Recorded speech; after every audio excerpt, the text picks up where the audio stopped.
I do, however, want to say a few words about the topic of the Crown and the Constitution. And what I say at the beginning of the paper, and my comments, I'll omit at least half of the paper, but what I do say is I don't want to talk about the comparative merits of monarchy and republicanism. Until there is some agreement or even understanding about the meaning of the Canadian monarchy, it's premature and a recipe for failure were it tried to balance its strengths and weaknesses against those of a Republican Constitution. As an aside, the ingredients of a Republican Constitution are themselves not self-evident, but that is for another conference. One indication of the uncertainty and unease that accompany the subject of the Canadian monarchy is the infrequency with which that phrase is used. The reason for this deserves examination, although whatever the explanation, it will embrace a rationale articulated more than 60 years ago by Gordon Robertson, then a member of the Cabinet Secretariat. Quote, "I don't think," Robertson wrote, "Canadians will like the term King of Canada, no matter how logical it may be. Whatever the legal facts are, most Canadians have not thought of themselves as citizens of either a republic or a monarchy," end quote. And this is in the Escott Reed papers.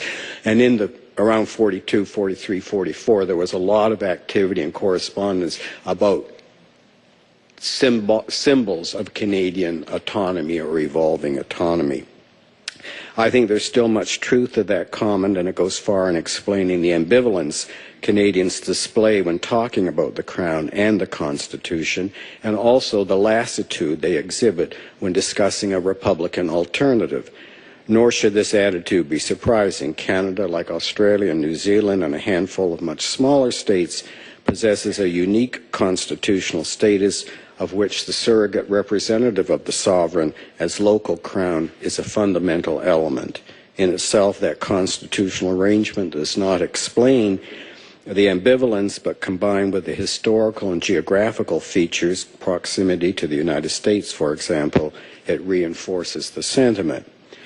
Like the English, the Canadian constitutional formula links the public to the executive power through Parliament. It is for this reason that Parliament, and specifically the House of Commons, has the indisputable authority to make and unmake government, or governments. That many members of the public and representatives of the media in 2008 seemed to be confused about this bedrock foundation of parliamentary government was treated by scholars as both a matter that was perplexing and disturbing. Perhaps, but it should not have been viewed as surprising. In the midst of what quickly was labeled a constitutional crisis, Ipsos Reid reported that half of Canadians, 51%, believe the Prime Minister is directly elected by the voters.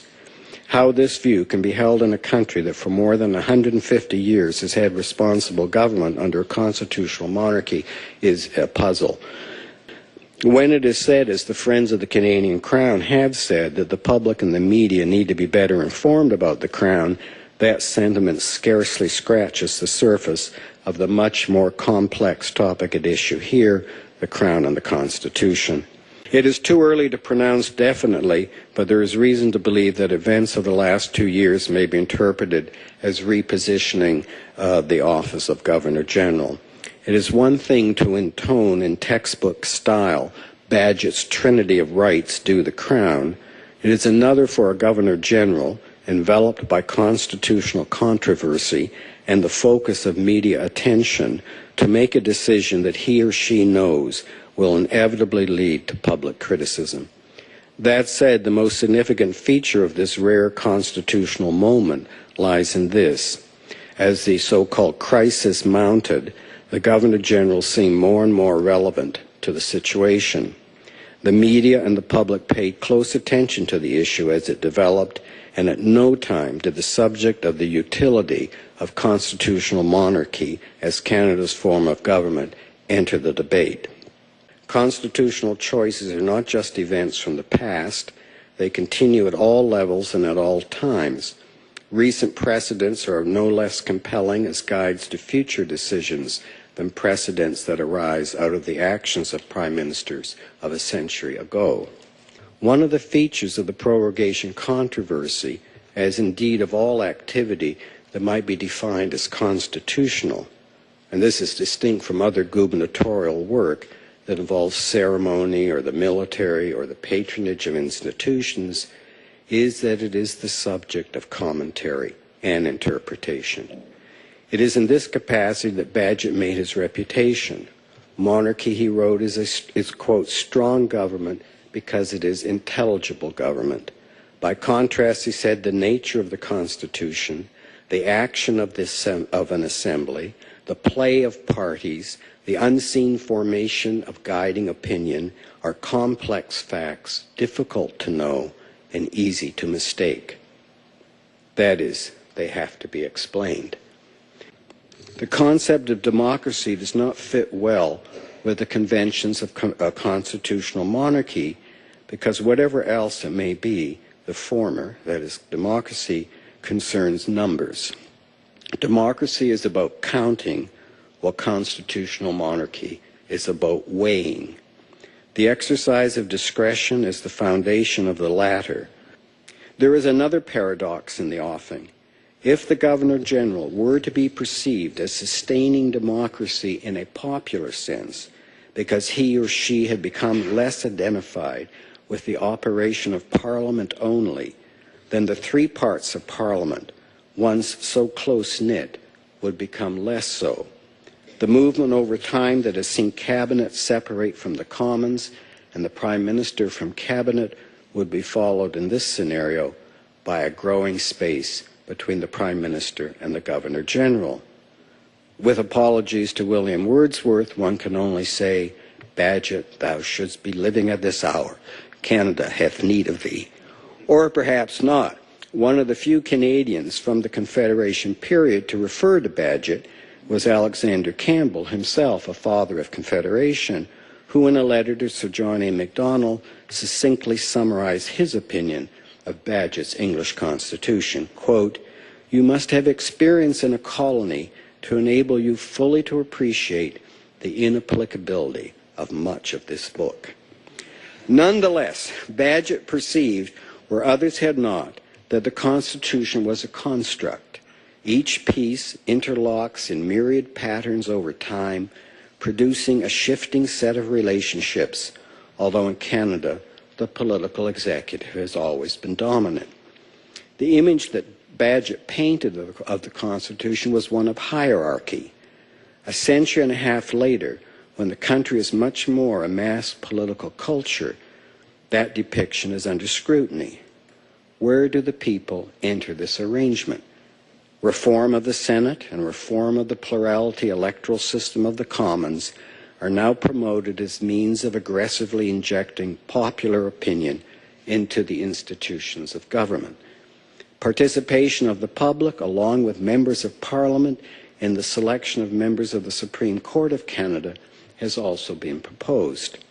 Is it any wonder, then, that the office of Governor-General should attract the same popular desire when the issue is selecting its occupant, public consultations, internet straw polls, or assessing the performance of his or her duties once selected? How can the Crown, in the words of the subtitle of this paper, sustain democracy when the people have no direct role to play in its composition or activities? Then again, how can they have more of a role when popular politics in Canada is partisan politics? And for the Crown, neutrality is everything. No one serves the Crown by exposing it to suspicion or criticism. In Canada, its reservoir of legitimacy is constrained by virtue of the relatively short terms of its appointees, as another paper, the conference notes, terms shorter than that of any officer of Parliament, and thus their frequent turnover by the demanding set of criteria prospective appointees must meet, and by a political culture that seems ever more ready to exploit the Crown's powers for partisan advantage or alternatively to weaken them. Does the Crown sustain Canadian democracy? The answer is a qualified yes. If democracy is understood to mean constitutional government, such as, for instance, the rights of Parliament, and if it is understood that the Crown is not involved in a form of gladiatorial combat with the political executive. The Crown does not triumph over the executive by vanquishing it, so much as it stands in the breach, so to speak, and bears the brunt of the attack on behalf of the people. It is in that respect that the relationship between Crown and Canadian Constitution has become manifest in recent years in a manner hitherto unacknowledged, and the implication of whose development remains still uncertain. Thank you. I think we all of us here understand why we have a crown in Canada. The crown is, it's not just a person. It is something a lot more than that. The crown represents our history and our traditions. We all know that we are a product of our past. It was under the crown that our country evolved. Our traditions of tolerance, respect for human values, self-reliance, our democracy, our judicial and parliamentary system all evolved under the Crown. The Crown represents the sum total of our traditions. I wanted to put a question to Hal Jackman because I found a dissonance between his advocacy for benign silence on the part of whoever the vice-regal incumbent is versus his earlier statement as part of his presentation that the Crown reflects our values, our history, our evolution, the broad breadth of our society. And I sensed a tiny contradiction there, which may not have been intended. We can, it strikes me, debate whether former incumbents should write memoirs about matters which took place in a context of their discretion. That's a legitimate debate to have. But having set that aside, the notion that there is no real prerogative strikes me as fascinating. I accept that when you were Lieutenant Governor of Ontario and other vice-regal incumbents can only have one First Minister at a time. And the First Minister is the ultimate source of advice to the Crown with respect to matters at their formal disposition. On the other hand, does it strike you as improper that Her Excellency at the time of the last prorogation sought to get advice so that she might test in her discussions with the First Minister whether there were criteria around her responsibilities, not his, her responsibilities to the stability of the realm, to fairness and balance, that she needed to understand better before she could discharge what struck me as a well-advised decision, having accepted the advice, as far as I can tell, without equivocation from the First Minister. But she needed to get some technical assistance as to the issues at stake. Is it your view that that process is essentially illegitimate and it represents grasping by the incumbent in some way? No, Senator, I think it's, of course she should get advice. I just have questions about some of the people who advised her. Which is a fair comment. And I think my own view is that you had a government which had survived a vote of confidence and therefore had the right to advise the Governor General, and the Governor General should have taken that advice. And that's what I said. I do not think she had a choice. I think the precedent had been established. Now, I'm not against if the Parliament wants to get together and make different rules for prorogation, then we'll be in a different ballgame. But the way it is now, I don't think she had a choice. And your question was about whether she should explain it? No. My question was whether an incumbent in that position is right to seek advice about how she exercises her... No, she's right to seek advice, and I perhaps said that, we have this tradition, the Queen can do no wrong. I think she was wrong to muse that she could have gone the other way, because that effectively implies that she had a choice.